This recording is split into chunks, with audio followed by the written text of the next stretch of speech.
నమస్తే, welcome to Sakshi digital. This is Shahida. స్థిరమైన salary లేదా త్రైమాసిక ప్రశాంతతలో ఏది కావాలి అని ప్రస్తుతం భారతీయ ఐటీ రంగంలోని యంగ్ ప్రొఫెషనల్స్ తమకు తాము ప్రశ్నించుకుంటున్నారు. లక్షల జీతాల ప్యాకేజీలు, ప్రమోషన్ల వెనుక తాము ఒత్తిడి, నిస్సత్తువ, నిరంతర ఆందోళనను ఎదుర్కొంటున్నామని చెబుతున్నారు. ఈ టాక్సిక్ ఐటీ ఉద్యోగ వాతావరణం నుంచి ఓ టెక్ ఎంప్లాయీ బయటపడాలనుకుంటున్నారు.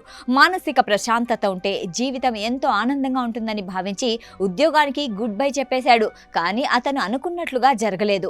జీవితం తలకిందులైంది. ఈ క్రమంలో తనకు ఎదురైన అనుభవాన్ని ప్రముఖ సోషల్ మీడియా రెడ్డిట్ లో పంచుకున్నారు. కార్పొరేట్ ఉద్యోగాన్ని వదిలేయడం కేవలం కొన్ని నెలల్లోనే తనను ఆర్థిక ఇబ్బందుల్లోకి ఎలా నెట్టివేసిందని చేసిన పోస్ట్ ఇప్పుడు వైరల్ అయింది. డేవ్ యాప్స్ ఇంజనీర్ గా పరిచయం చేసుకున్న ఈ రెడ్డిట్ యూజర్ తనకు 3 ఏళ్ల అనుభవం ఉన్నట్లు చెప్పారు.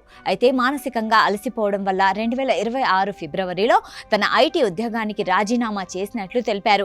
ఆ సమయంలో ఒత్తిడితో కూడిన వాతావరణాన్ని వదిలేయడం వల్ల తాము తిరిగి తేరుకొని మళ్లీ మంచి అవకాశాన్ని సంపాదించుకోగలమని భావించినట్లు తెలిపారు. కానీ ఆ నిర్ణయం త్వరలోనే ఒక కఠినమైన వాస్తవ పరిస్థితిగా మారిపోయింది.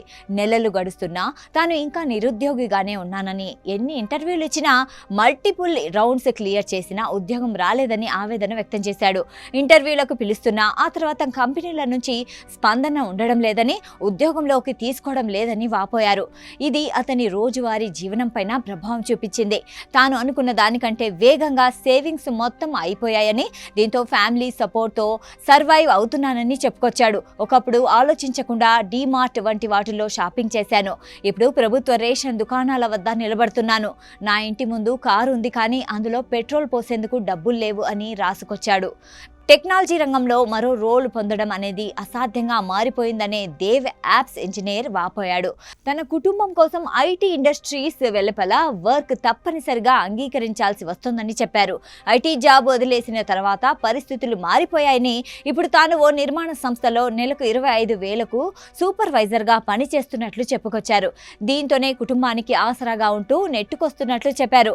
ఐటీలో పనిచేసిన తర్వాత జీవితం ఇలా మారిపోతుందని అనుకోలేదని ఆందోళన వ్యక్తం చేశారు.